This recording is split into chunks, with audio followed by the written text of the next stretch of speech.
nesta noite de sábado, Pai. Hoje é um sábado, Pai, onde muitas famílias se reúnem.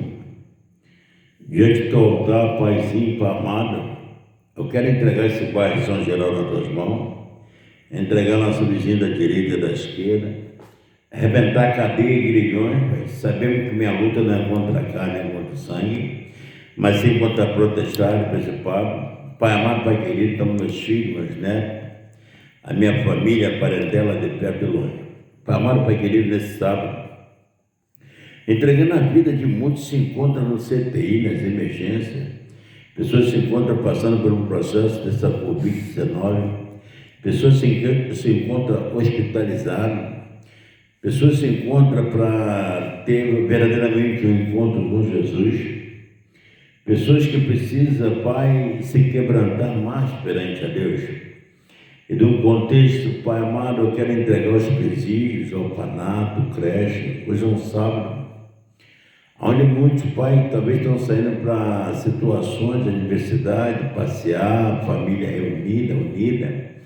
Que o Senhor venha dar livramento ao povo de Israel, ao povo temente ao Senhor. Pai, dentro do teu tabernáculo, orando, clamando a Deus pelos meus filhos, pelos meus netos, pela vida do Ravi, pela vida do Juninho, pela vida da esposa dele, pela vida do meu irmão Júnior, Isaura, Esther, Priscila, pela vida do povo de Amambaia, Mato Grosso, aquele povo que é temente ao Senhor, aquele povo que te busca em espírito e verdade.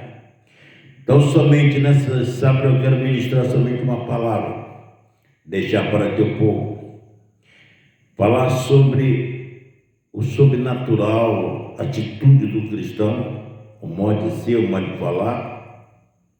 E hoje, nesta noite, Pai, eu peço que o Senhor visita, Pai, cada envia anjo, Pai. Visita os hospitais, CTI, emergência. Visita pessoas que estão debilitadas, doentes, Pai amado, Pai querido.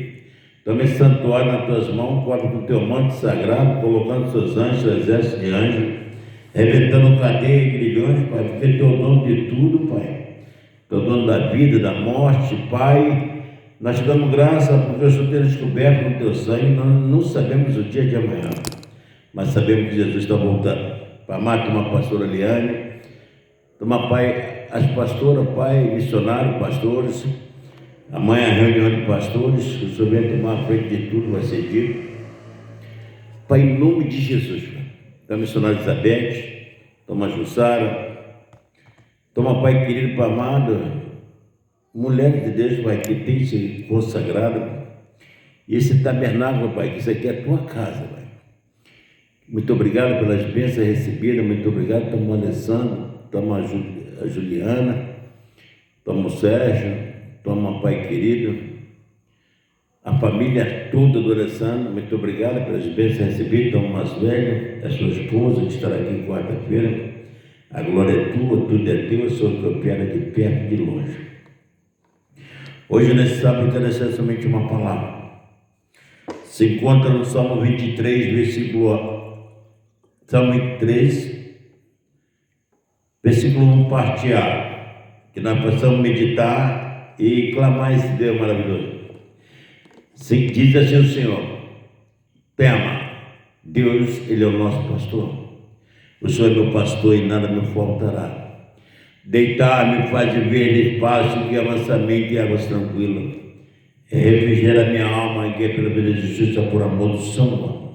Ainda que eu andasse pelo vale da sombra da morte, não temerei mal algum, porque tu estás comigo, a tua vara, teu cajado me consola. Louvado e engrandecido o nome do Deus de Israel.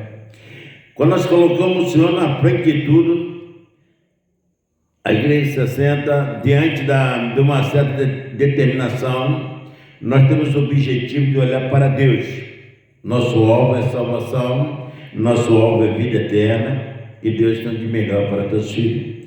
Você começa a aplaudir a Deus, você começa a dar glória a Deus por você estar respirando. por você estar de pé, por você estar falando, Senhor, muito obrigado. Nesta noite eu quero falar, aquele que diz que não tem jeito na tua vida, a última palavra de Deus, porque é Deus que vai mudar minha história, a tua história, os teus projetos, os teus sonhos já foi determinado diante de Deus, e ninguém pode impedir o agir de Deus na minha vida, na tua vida, e a Bíblia nos relata, operando Deus, quem impedirá na minha vida, porque Ele é o alfa, o ômega, o princípio e o fim, Ele é dono de tudo. Você que está prostrado, você que se encontra abatida, você que se encontra enfermo, você se encontra também no hospital agora, também numa emergência, precisando somente de uma palavra. Aquele centurião diga a palavra do Deus de Abraão, e Jesus estava passando naquela cidade, ele falou, Senhor, me diga somente uma palavra, porque ele estava numa situação que ele tinha alguém enfermo dentro da tua família, eu vou botar o criado dele se encontrar enfermo, talvez seja teu pai, tua mãe, teu filho, teu irmão. Eu quero falar, Deus vai mudar a história da tua família, Deus vai curar quem está enfermo na tua casa. Se tu crê nessa palavra, já começa a dar glória a Deus, porque a palavra do homem de Deus, ela não volta vazia, ela vai no que se apraz, é Ele que muda, é Ele que cura, é Ele que sara, é Ele que tem nosso projeto, ai de pronto cai, é Ele que muda o cativeiro. A história Naragai de Davi, segundo o coração de Deus, se encontrava, Pai querido, amado, Davi se encontrava na humildade, na simplicidade. Deus está procurando verdadeiros adoradores que adoram o Pai em espírito, é verdade. Se tu é um verdadeiro adorador, começa a dar glória a Deus, começa a agradecer a Deus, só pelo teu fôlego de vida, pelo ar que tu está respirando, por tudo que tu tem feito. Deus vai entrar na minha vida, na tua família, na tua parentela, Ele vai mudar a trajetória. Talvez você está tudo perdido. Opa, para, eu quero falar a última palavra de Deus. Ele tem o controle de tudo na tua vida. É Ele que muda a tua história através da obediência por Deus e do temor de Deus.